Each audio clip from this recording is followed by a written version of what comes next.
Disclaimer: Augusto is a little bit slow and he forgot WICSO America, but he does remember it a little bit into the video. Thank you for understanding and enjoy today's scenario. Hello everybody, and today we are going to be checking out a scenario where the top 10 strongest countries from Adis Pro's WICSO come to the modern day. So first of all, let's just get this out of the way. What are the top 10 strongest countries? They are Ireland, Norway, Russia, Western Africa, Mesopotamia, India, who is the strongest, China, South China, and finally Red Australia. If you guys do enjoy today's scenario, then please consider liking and subscribing. This idea is kind of adapted by a Norwegian. He did a video kind of like this in the past, but that map was from episode like 60 something. The top 10 strongest countries have obviously changed, so I feel like it would be pretty cool to see how this scenario would kind of play out. Anyways, let's get straight into our scenario. Now, first of all, a lot of these countries, like in real life, are kind of placed in the areas where the strongest countries are, well, like I said, in real life. So, like, the British Isles are really strong, Russia is really strong, China and India are both really strong, so is Australia. So it's kind of gonna rock the world of our modern day map. So first, I'm actually gonna start us over here in Norway. Now, if we can go over to the WICSO map, and we can see the ideology of all these countries. So, for example, Ireland is a democracy, Russia's a dictatorship, Norway is a Scandinavian socialist, most of them are democratic, but Red Australia is fascist. So a majority of these countries are democratic / semi-democratic, but a good portion of them have some interesting ideology such as dictatorship, Scandinavian socialist, and fascist. So that's definitely going to kind of mess around with the pacing of this video because some countries are going to be doing a lot more than others. And actually, right off the bat, we're going to get started with an example of that over here in Russia, where they are a dictatorship. And I'm pretty sure by now that war general that hyped up all his people and made Russia really big again, he's probably dead. But we're going to see him forcing Russia to sell this land, being Kaliningrad, and also invading the rest of Lithuania. So they have now acquired that territory. And they are going to be finishing off Ukraine and Moldova. These are relatively weak countries, Moldova being probably weaker than Ukraine, even in a weakened state. And once they capture Lviv, it is basically all over for them. And in this treaty, we see the full annexation of Ukraine and Moldova. So we can already sort of see Russia taking down this sort of militaristic ideological path. It's definitely not a good path, but it's one that they're destined to take. Oh, and also I forgot this area. Alright, but with Russia's very small, I guess, kind of incursions, we are going to see Norway doing the exact same thing with the remainder of Norway and Sweden. Now, I'm not sure if I have to show their troop color because, well, yeah, that was kind of inevitable. And now Norway has expanded as well. Now, I'm not sure how plausible it is for Norway to expand because, once again, like I said, they are Scandinavian socialists, so maybe that ideology hasn't really been seen in real life, therefore we can't really predict what it would do in real life. But I'm just kind of assuming that it's democratic communism. But anyways, going down here to Red Australia, they are probably the second most likely country to go down an expansionist route. Of course, with Russia being their main ideals, and Red Australia, they have an expansionist view as well, but mainly they are just fascist. And fascism also comes with expansionism, so they are going to incite a war with the rest of the Philippines. The Philippines is a major population center for the entire world, and that would probably lead to a lot of casualties. Red Australia is also probably capable enough to take them on, and yeah, the Philippines is absolutely cooked. So the Philippines are going to be fully annexed, and also, interestingly enough, we see the annexation of Timor-Leste. There's no bloodshed, it's just they're going to be invaded, and Red Australia is now on the move as well. But India has been a very interesting country throughout the entirety of WICSO. They were expansionists when they were like under the influence of WICSO America, but it's pretty interesting to see what they would do in the real world. Since, of course, in WICSO, they're surrounded by a lot stronger countries than they are in the real world. Wait a minute, is this a full list? I might be missing somebody. We have... We forgot America. Holy bro, how did I forget America? Alright, well, that's pretty embarrassing, but here we go. We got America now. That is my bad. I'm pretty sure some people in the comments are definitely going to be like, oh, he forgot America. He forgot America. I know! Alright, that is my bad. If editing me is smart, then I'll probably put a disclaimer at the beginning of the video. But yeah, now we have WICSO America here. And they're probably going to be going down their old path, and they're just going to go ahead and annex the Bahamas. Not really too much opposition to this, it's mostly just them going on a bit of a militaristic conquest like a lot of these other WICSO nations. Oh my god, I just realized how embarrassing that was. I forgot America! Alright, well anyway, we are now going to go down here to Western Africa, and yeah, they're going to take the rest of Algeria. They're also going to go ahead and take the rest of Western Sahara, Whether you recognize it or not, they are now gone. And a lot of the beginning of this video is probably just going to be countries sweeping up their surroundings. Like, for example, Mesopotamia probably wouldn't take a militaristic route, but there are definitely places that would opt to be annexed by them, since Mesopotamia would be a stronger economy than, say, joining the Saudi Arabians. With the state of Syria, I'm definitely sure that they'd take a kind of economic approach to this. And the final country we see joining Mesopotamia is going to be Armenia. Now, Mesopotamia is one of the most economically prosperous countries in the series. I'm pretty sure the strongest economy is most likely India, but Mesopotamia is also pretty financially stable, so I could see a lot of these poorer Middle Eastern nations kind of getting in on this Mesopotamian Union. I'm not sure if that would classify as an old empire, but, you know. Alright, but going away from Mesopotamia, we are going to see a very similar thing happen over here in China. This area in Mongolia is not the most economically prosperous, and China is pretty economically prosperous, but they're definitely not going to join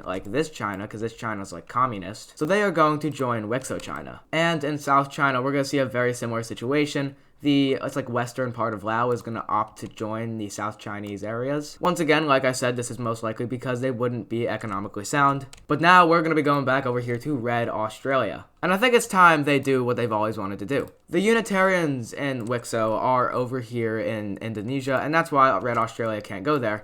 But now the Unitarians are not there, so they're actually just going to go ahead and declare war on Indonesia. But not only Indonesia, they want the entire archipelago, so they're also going to declare war on Malaysia. Pretty big feat, but shouldn't be too big, since the people in Australia are probably still radicalized. And slowly but surely, we are going to see Australia's campaign of island hopping definitely capture a lot of land, getting all the way over here to Bali. We see a landing made down here in the south and the northeast. Eventually, they're able to capture the entire island. And with their basis over here in the Philippines, we're going to see them making a landing in northeastern Borneo. Now, Indonesia and Malaysia are terrified, as they should be. That is because for Indonesia, the Australians are getting very close to Jakarta, which is their most populated island in the entire world. And Malaysia is very scared because, well, they're being invaded. So Indonesia and Malaysia are going to have to form a consensus that they have to work together. And with their combined military strength, they're able to push out the Red Australians a little bit. But that is mainly because they got pushed out of the southeast so they could make another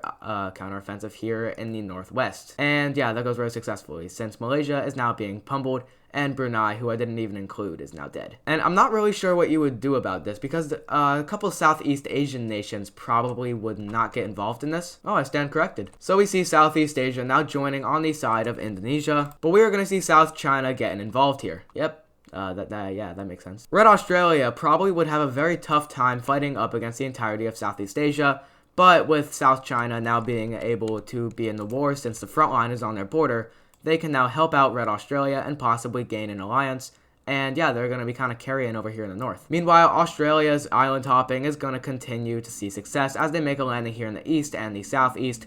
Eventually, this front line is going to connect up with the north, and Borneo is going to be forced into surrender by the Australians. This is a major feat, as this is one of the largest islands they have to take on so far. Whether the island be divided among many nations, it is still the largest island they have captured. And now that is even more terrifying of a prospect to Indonesia once they capture this northeastern area and make a landing here in the east. Just for reference, Jakarta has a larger population than Russia, so this is a very key area for Indonesia to protect. So that is going to kind of lead them to have their forces lacking, with a landing being made here in eastern Sumatra. And Singapore is going to be absolutely demolished. The Strait of Malacca is going to be captured, and that is going to incentivize the entire northern area of Sumatra to then surrender over to Red Australia. And at this point, with the front line on two sides, maybe Indonesia should have protected Sumatra a bit more, because now their capital is captured. The entirety of Jakarta is captured, and Indonesia has capitulated. But wait, how about we check up on the front line in the north? Yep, that looks about right. South China is pretty strong. So, yeah, this is... wow. And yep, they're all gone. There's no trace. So now we can take a look at this peace treaty. Alright, and this is what we see our peace treaty looking like. There is not too much to unpack here since, it's pretty self-explanatory, but there are some things that I would like to clear up. For example, we see a lot of Indonesia being annexed into Australia, but you see these lighter colors indicating that is their military occupied zones. This is basically them saying this area still needs to be assimilated, because this is a lot of people here, and there are a lot of people here and here and here. And annexing the eastern of Indonesia is much more in our, kind of interest. And South China is kind of the same. Thailand does have a lot of people, but generally there are a lot of people down here as well, and actually I'm kind of contradicting myself a little bit here. So they're going to expand their military occupied zone to this, just for stability reasons. But moving away from Southeast Asia, we're going to be going over to India, where they are now going to take a militaristic route as well. They're going to declare war on the rest of India, as well as Nepal and Pakistan. Now, you might be like, oh, WICSO, Pakistan as an ally, and the ally is China. China is not really a thing. So with the Indian incursions in the east, they can now focus on the mountains, and they're able to do that. Obviously, invading the Himalayas would definitely be a lot more, I guess, kind of complex and like intricate to plan. But we don't have to worry about that because they just solved Kashmir, yeah. And this treaty, yeah, pretty self-explanatory, just going to be full annexation of the areas. And in this scenario, I would see India taking down an expansionist route as well, because in the pre-World War V era, kind of when they switched over from a sort of, I guess, international influencer, they became an influencee of America. So I could see that remnants of their government still kind of lingering, and I guess that's just going to be accentuated, or I guess like elevated in this new scenario. And we're going to see them prove that further because now they just annexed Bhutan, and now they're going to partner up with South China to just take on the rest of northern Myanmar and India. And yeah, South China has no problem just going into Myanmar. It capitulates in a couple of probably weeks. And while the remnants of India put up more of a fight, that is definitely from guerrilla warfare and not from the actual Indian military. And yeah, India and South China get their claims respectively. And that leads to a little something looking like this. Alright, and now I wonder what India is going to do next. Ah, yes. Fix Bangladesh. I don't know what really needed to be fixed, but they just went ahead and did it. And their policy is full annexation. Yay. And to be completely honest, that's all I really see India expanding into. Now, of course, they could partner up with Mesopotamia to take on Iran and Afghanistan, but that would most likely just lead to a massive stalemate because even with their western areas taken away, Iran is still pretty strong, and, you know, the Taliban and just the impossibleness of Afghanistan to invade it. So I think India is probably going to stay out of this region and maybe pursue a little bit of a more peaceful take. But yeah, that has been a lot of focus in the east. Let's go over here to the west with America. Now, you see, that makes sense. That actually makes a lot of sense. Okay, I wonder what they're going to do next. Ah, I see. Old habits never die, do they? So the Caribbean is gone, other than like Puerto Rico, but whatever. And the actual American government would most likely splinter because of their economic, I guess, districts being ripped away from their grasp. And most likely we would see the United States form into like a kind of southern and northern confederation. And that's exactly what's actually going to happen. We see the southern area, which I guess is Texas, and this northern area, which I guess you could call California. They are going to lose this area though, because this area was prompted to join Canada. So yep, they're just going to go ahead and do that. So Canada has expanded. We have a new Californian state. We have Texas. And we have a northeasterner state. And America is finally going to put that dictator back into place with their invasion of the New York state. Now, America has kind of been silenced by the Treaty of World War V, and yeah, that makes sense because, well, they did some really bad things. Sorry. But like I said, old habits never die. Now, of course, there are many major cities here, such as like Philadelphia and Trenton and New York City and Albany and all those cities. But we're just kind of focusing this towards the favor of the WICSO nations. So, yeah, goodbye, Northeastern country. And hello, America. But we're actually going to see something separate occurring. Interesting. Alright, so, America has done some pretty bad stuff with the cartels recently, and I guess now Mexico is kind of getting their revenge. I'm definitely not educated enough to make a statement like that, but who cares? It's literally just a fantasy scenario. So, yeah, Mexico is going to be able to put themselves in the place of Texas. The West falls down pretty easily, and Mexico might be being funded by an outside power, which is most likely Western Africa. And goodbye, Texas. Hello, Mexico. Ah, yes. Mexican Empire. That's not exactly the video we were doing today, but sure, yeah, why not? And America's a little disappointed because they really wanted some of this Texan land, so they're gonna do whatever pity country would do, and they're just gonna go ahead and claim it. And they are gonna lay claim to these eastern Texan areas. Their claim to this area is gonna be culture, since America did kind of exert their dominance in this area in WICSO. So Texas not really wanting a war, they're just gonna go ahead and relinquish that territory to America, and actually do a little bit more, because I don't like how that border looks. Alright, that looks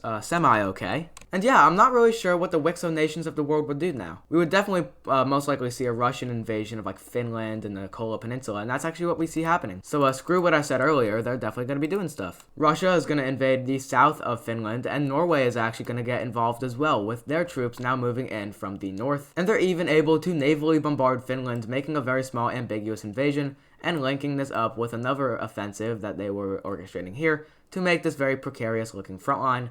But this front line is also pretty fragile. That's not to say that Finland is going to do anything about it. But at the end of the war, we see a little something like this. And yeah, this is what we see the division of Norway and, no, sorry, not Norway, Finland and the Kola Peninsula look like. Now, like real life Russia would definitely be mad about this because the Kola Peninsula probably has some stuff there that Russia doesn't want to be disclosed. But Russia can shut up, as because Russia is about to be absolutely demolished. Now, like I've said in the past, I think WICSO Russia's final piece of the puzzle to reclaim their greatness of their post-World War II greatness is to reclaim these Siberian areas. So they're going to go ahead and do that. They are going to move their troops in here to these Siberian areas. And there are not really many major cities other than the ones that are on the border of like Kazakhstan.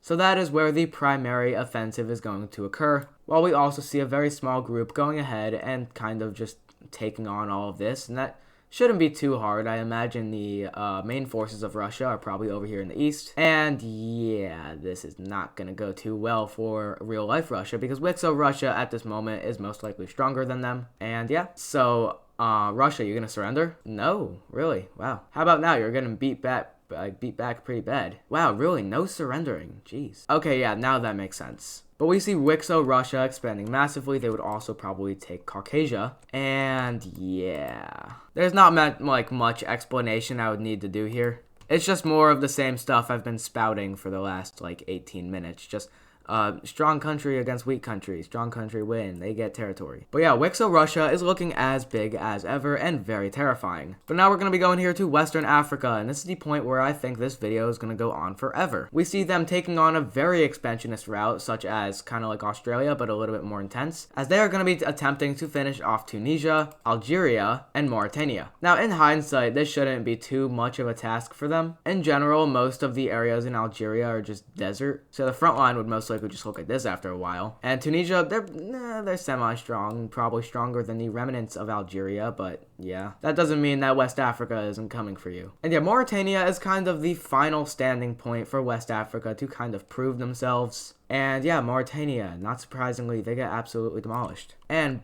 bada boop, bada bam. West Africa now equal maybe whole Africa? Okay, so maybe West Africa needs to chill. Or not, they could just, go in and take it. Like I said, not really much these countries could do because most likely foreign aid would be cut off from them because West Africa equals scary, so yep. And West Africa take much territory. And when West Africa take much territory, they want more territory. Alright, so yeah, West Africa, you done yet? Okay, I'm not even gonna do the invasion thing, they're just gonna take these guys. Once again, it's just so unfair between a very strong country such as West Africa and a whole bunch of smaller countries who are very insignificant and small and sad and probably get no girls. Alright, so now West Africa has kind of proven themselves to be the actual west of Africa. Now, I think Adis Pro called it the Atlantic country, but I think in his modern series he definitely calls it West Africa, and now they're actually Western Africa. I think they could probably take Niger and Nigeria, but who cares? But now going over here to the first country, Mesopotamia. Okay, Iran is just going to relinquish this to them, and yeah, Jordan gets absolutely demolished. Israel and Palestine both will sink into the ocean, and yeah, with the sinking of Canaan, we are going to see the Mesopotamians are very limited from their access to get into Africa, but that is okay because now they're just going to be working together with India. Well, yeah, I wonder how this is going to go. Okay, India's actually doing pretty well. Mesopotamia's doing surprisingly well considering they have Tehran. And yeah, now their divisions are going in the southwest. And, maybe there are some flashbacks as to what is happening here. Nah, it doesn't matter though because Iran is now crumbling. Especially after India is just going to go ahead and invade the southeast. Alright, Afghanistan surrenders. That's a bit odd. And now Indian troops meet up with Mesopotamian troops. So, yep, it looks a little something like that. And in the end, it looks like this. So that's a lot of territory gained for both of them. But wait a minute, the red team has just announced something. Wait a minute, is that the blue team? Wait a minute, no. It can't be. Somehow the old empire comes up in every single video.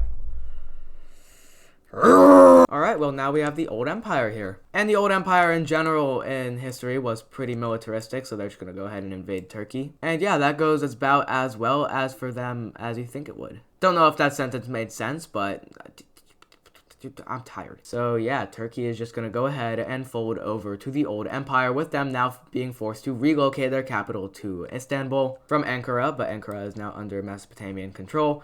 And yeah, the old empire just went ahead and steamrolled in to Turkey, and now we see it looking like that. Alright, so wow. Going back into Norway, they're just going to go ahead and take these two islands. Denmark isn't too opposed to this because they would like to have a very strong ally, but then Norway is just going to go ahead and actually take them. Ireland is going to go ahead and take over Iceland, and now we have WICSO Poland. And now we don't have WICSO Poland. And that would open up an entire array of opportunity for Russia over here. But this video is getting really long, like the recording's getting really long. So we're going to wrap it up a little bit. China, you're cooked. They're going to be invaded by WICSO China and South China. WICSO China is just going to absolutely demolish these northeastern areas of China, like Manchuria. And yeah, that goes like that. And, you know, South China does a little bit. They're not really too, like, fixated on this since they do have to still assimilate Southeast Asia. So now we see a new country popping up. Yummy. Alright, now we have WICSO Tibet. Never thought I would say those words in my life, but, yep, there you go.